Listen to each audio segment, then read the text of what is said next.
Speaking of the FedEx Cup playoffs, a big event year in, year out is the RBC Canadian Open. And some big news late last week. The new tournament director of the RBC Canadian Open has been named, and he's a familiar face to this show as we've had him on a couple times already this year. He's coming over from the CPKC Women's Open. That's Ryan Paul, and he's on the line now. Ryan, congratulations, man. Thanks, Adam. It's good to be on and talking about a different event. I think it was only a couple weeks ago we were talking about the CPKC Women's Open. That's right, man. Well, this is huge news for you and very well deserved, my friend. Just how long has this been in the works, and how'd you find out about the news? Well, thank you first of all, and now it's been in the works for quite some time. Just when Bryan Crawford made his announcement that he was going to take on the exciting role of commissioner of the OHL, we started to put those pieces in place. With the CPKC Women's Open coming up quickly and the earlier date in July, we did want to get through that event first and make sure that there are no distractions, and we were going to get that one to the finish line in a way that we wanted to, and then transitioned over to this point. So it's been in the works for a little bit, but great to be finally announced. And I'm here at TPC Toronto already and getting my feet dirty. Okay, so what are you doing at TPC today? We have a few visits from some of our partners in RBC and Wasserman, and really just kind of going around the course and seeing what it's all going to look like next June with our structures and the clubhouse and kind of all the areas we can build on. It's such an exciting property. I know when we announced it last year, our tagline was that it's built for this, and just being out on the grounds, you can really feel that with just how much room there is and the excitement that this course is going to bring, both for the players and the fans. That's just where I was going to go, because for those who haven't actually been to TBC Toronto at Osprey Valley, this is just an absolutely massive property. So the possibilities of a huge build out must just be so exciting for you. Like, we've spoken at length before about the CPKC Women's Open, about the build out and how much bigger it was getting each and every year. But given how much space is available to you now, like, it's going to be massive, isn't it? It really is, and in some ways it almost feels like there's too much space. Where sometimes naturally you're at a course and you know this is exactly where the media center is going to go, volunteer center, things like that. And here there's just so many different options that it's really exciting. And I think we're going to put together a site plan that's going to be awesome for everyone involved, including the fans, with spectator movement and some of the activations and activities that have made us so great over the last few years, with our food fairway and the concerts. It's really, really exciting.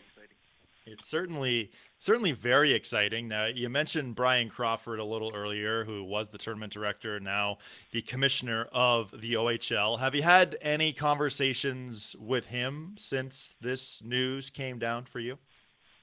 Yeah, we've talked a couple times, and Bryan and I are great friends. We actually live just down the street from each other too. So I know I told him I'll be tapping into him a number of times in the near future, just with some updates or bouncing some ideas and questions off him. He's been a great friend, and he's going to be certainly there to help with the transition too.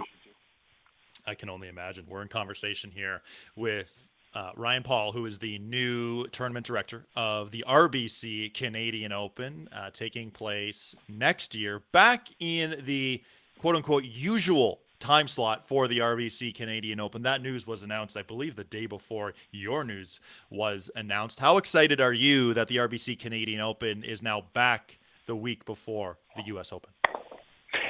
Yeah, it's great, and I think just being that week right before the U.S. Open certainly helps us with a number of things. One, for players who enjoy having that week where they are playing competitive golf before the U.S. Open certainly helps. With the U.S. Open being on the eastern side of the U.S. helps as well. And really for RBC and kind of everything that they do, they certainly love that spot. Really being what we call the official kickoff to summer too helps as well. So I think all things together, we're excited to be back in that usual slot, and it's gonna be great.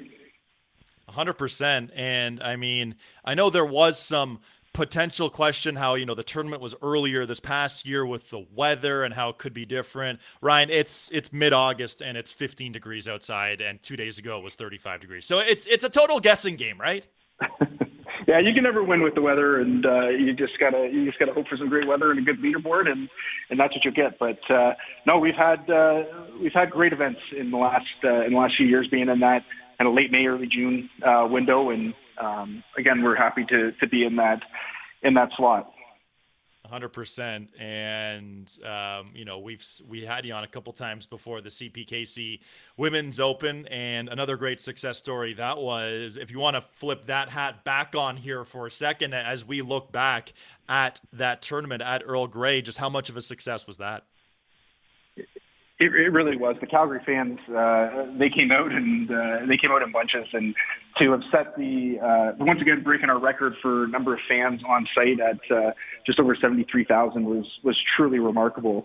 Earl Grey was a fantastic host, and the city of Calgary certainly put all their hard work and sweat into making this event great, and they do it every year with the Rogers Charity Classic too. So we knew we were going to have a good one. We're just really proud of all the work that everyone did, and our title sponsor CPKC to have such a great event. And I'm sure we'll be returning back to Calgary soon after that one. Yeah, it was so much fun to see, and great atmosphere, and a lot went on that week with air quality, that sort of thing, and fans still came out. The atmosphere was great, speaking with Weeksy and Kara Wagland, who are there for us at TSN. But big picture, Ryan, as you look back at everything that went on as the tournament director with the CPKC Women's Open, winning the LPGA Tournament of the Year back-to-back years, how much can you learn from those experiences that you'll be able to apply now with your current role with the RBC Canadian Open? Yeah, it's a great question, and one of the things that's great for us with Golf Canada and our two title sponsors, RBC and CPKC, is they have the same agency in Wasserman. A lot of our suppliers are Toronto-based, and they come with us across the country. Obviously, at the RBC Canadian Open, the courses that's held at, and then across the country for the CPKC Women's Open. So a lot of the pieces that we have in place are there for both tournaments, which just has that continuity that works well. We're not recreating a wheel each time we go around. So it's kind of great to have those pieces, and the transition in that sense is really easy for me to come on to the RBC Canadian Open side and just kind of keep that rolling. I had worked previously with Wasserman and very closely on that RBC account, so a lot of the RBC folks are great friends of mine, and coming back on board with them has been great. They've been very welcoming and excited to continue to grow this event. And for this, the tournament director, everyone's familiar with your father, Bill, and the role he had as tournament director for quite some time. What kind of lessons could you take from everything you learned from him that you'll be able to apply to this role too? Yeah, he had a great career, and certainly a well-respected tournament director for over 20 years doing the RBC Canadian Open. He's taught me so many great lessons over the years, and it's big shoes to fill to accomplish what he was able to accomplish in his career. But certainly the one is that everybody who touches the RBC Canadian Open, whether it's a player, a fan, our title sponsor, any of our sponsors, everyone who's involved in the event is what makes the event so special. So making sure that everyone is kind of given the time, and really their opinions matter. You want to hear from everyone, and just making sure that everyone's heard to make this event so special is really one of the ones that he's taught me that stuck.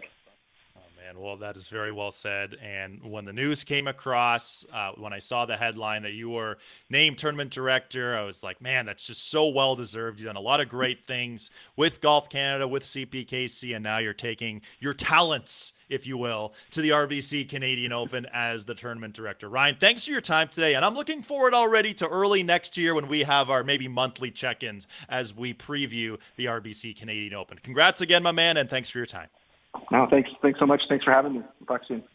That's the new tournament director of the RBC Canadian Open, Ryan Paul. That is so well deserved. I remember seeing him at this past year's RBC Canadian Open while we were at the rink hole. I think I was looking over during a commercial break, and he was hard at work with the CPKC Women's Open going on about a month after that. Now he's taking the role of tournament director of RBC Canadian Open. And look at that, already hard at work. He's already at TPC Toronto at Osprey Valley today, speaking with some sponsors and partners, that sort of thing. That is so well deserved for Ryan Paul.